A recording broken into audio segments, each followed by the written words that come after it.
Hello my friends, and welcome back to another Subnautica video. My god, where did all that positive energy come from? We're back, but Subnautica modding is dead. Well, okay, it's not quite as bad, but I'm sure you know, Update 2.0, among other amazing things that it did, also completely broke modding because it broke QMod, and QMod is no longer being updated, so most of your mods that you had installed previously are probably no longer going to work. Luckily, there are ways to make it work, and in this video I'm going to be going over some of the sort of new wave of mods that have been coming in using the BepInEx tool that you might have seen on the Nexus already. Now, I'll be making a proper tutorial video on how to use this probably in the future, but let me just give you sort of the short rundown version. The most important thing to know is that for modding now, you will no longer be using Vortex, and you will no longer be using QMod.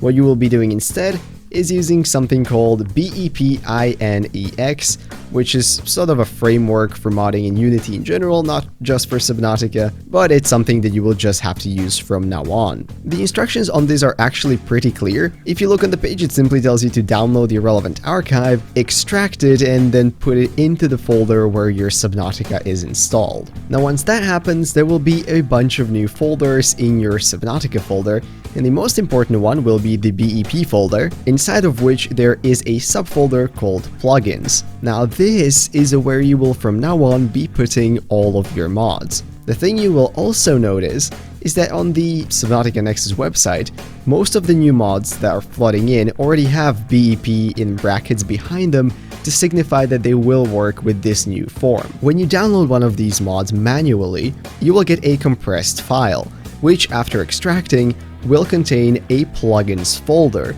Now what you will do is you will go into that folder, take the insides out of it, and place them into the plugins folder in your Subnautica install location. And that's it! The only way to know that this is working is that when you launch Subnautica, there should be a console that pops up alongside your game. Now with that said, let's jump in and let's take a look at some of these new mods that have been coming in. Now the thing is, you've probably already seen most of these. That's because I've probably covered them in one way or another back when they were still using QMod and going through Vortex. But I just kind of want to show you what's available right now among the cooler mods so that you can decide if you want to hold off on modding a little bit. What on earth is even happening? I think something has gone horrible. Oh my, okay, so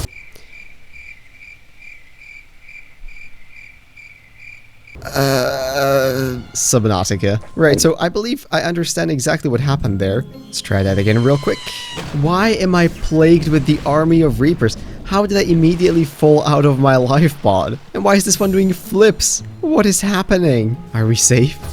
Have I made it? Oh my god, okay. Yeah, that was something, wasn't it? Right, so first of the mods on our list, don't you just absolutely hate it that sometimes some elements in your inventory just take up way too many slots? Well, here comes the all items are 1-to-1 mod, which does exactly what you think it would. Every item in your inventory will now just take one slot, and this does certainly make fitting more stuff into your inventory a lot easier. You know, especially late game when you're in one of these areas and you have to bring a ton of stuff with you to be able to actually survive. Making frequent trips can be a real nightmare, so I find this to be a pretty handy utility mod. You could say it makes the game easier because, I mean, of course it does, but hey, if you're not looking for that hardcore experience, there's nothing wrong with just reducing the amount of space items take up in your inventory. And speaking about making your life easier, let's talk about those filthy cheaters. Yeah, I'm looking at you. I see you down there typing those console commands. Well, the thing is, even if you've decided to commit yourself to life of crime, typing commands over and over can be a bit of a nightmare, especially if you're just doing something like a creative base build where you really don't care about playing legit at all. Well, for those purposes, there comes the persistent commands mod, and all it does is into your mod tab right here, it adds this whole big thing, which lets you just toggle some of these permanently without having to type them into the console. Stuff like free crafting, no radiation, invisibility from creatures. Now again, you might just be fine using console commands for this, but if you're just looking for something to use in the event that you get completely stuck, maybe you don't want to have to look up console commands, or you just want to have them right there in the menu, well, this is a pretty good option. And speaking of pretty good options, You see those 5 slots there at the bottom of my screen? It's just not enough. I know this is one of the most popular choices, and so luckily it's already been ported to the new BEP system, and that is quickslots. Now I'm using the quickslots plus, which lets you take the quickslots not to 5, but to a godlike 20. If I can't have my entire inventory as quickslots, then I don't even want it. Like seriously, it's basically everything I had on me, and it's only half of the slots. Of course, in the options you can then select which buttons you actually want to attach to the remaining ones, if your keyboard even has that many. But you know, I probably wouldn't use it with 20, but it is a lovely utility if you just like having stuff on your quick slot axis like that, so you can cycle through them super quickly. Great utility as far as I'm concerned. And speaking about great utility, you want to know another handy mod that's made it over? That's right, my friends, it's the tech pistol. Yep, in Subnautica 2.0, you can finally use this piece of technology, and it works just as well as it did before. Don't shoot yourself. And it works just as well as it did before.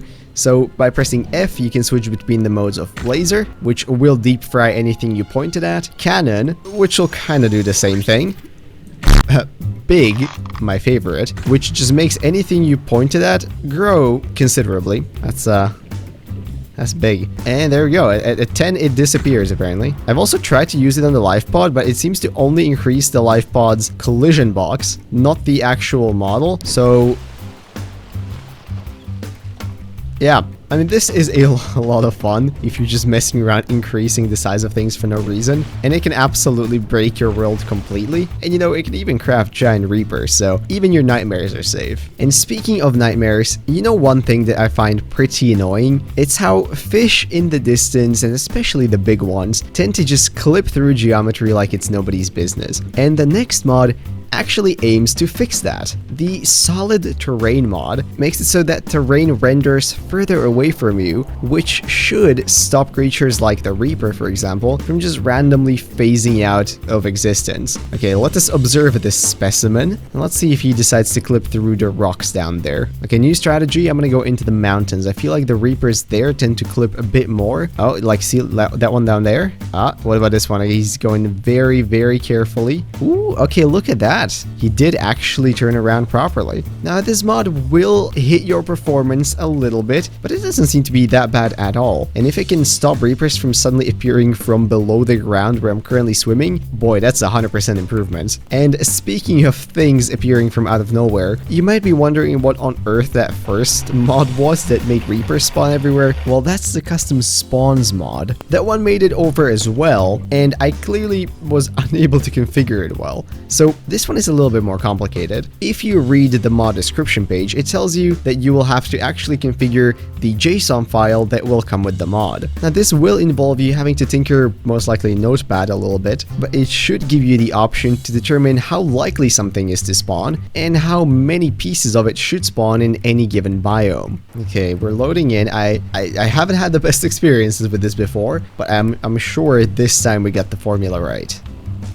That's not a promising sight. Okay, so yeah, why do I even try? So, with a probability of 0.001, I honestly cannot tell if the number of Reapers has gone down in the slightest. This is not playable at all, of course, but there's less of them, so you're less likely to crash. Do consider. No, but in all seriousness, guys, this mod is actually very cool. If you set it up properly, it lets you spawn pretty much anything in pretty much anywhere in the game and set how likely it should be to spawn. Certain things cannot be altered, like for example, some of the Leviathans in the map are already kind of hard placed, so you cannot remove them, but you can certainly add more, as you can see. So, very cool mod. And you know what? I think on that note, we're in a pretty good spot to end this video. Is modding amazing in Subnautica 2.0? Well, not yet. I'm not as big on this new system. I mean, it's not complicated to understand how it works, but it seems a little bit messier in terms of removing and adding mods. And of course, the biggest problem is that there just aren't that many mods yet which support this new setup. I'm sure more will come with time, and I will definitely keep you guys posted on that, but in the meanwhile, I really hope you enjoyed this video, and if you did, maybe consider leaving a like, commenting, or subscribing. All of those would be very much appreciated. With that, I'm gonna wish you all a beautiful rest of today, and I'll see you in whatever next video I make. Bye bye.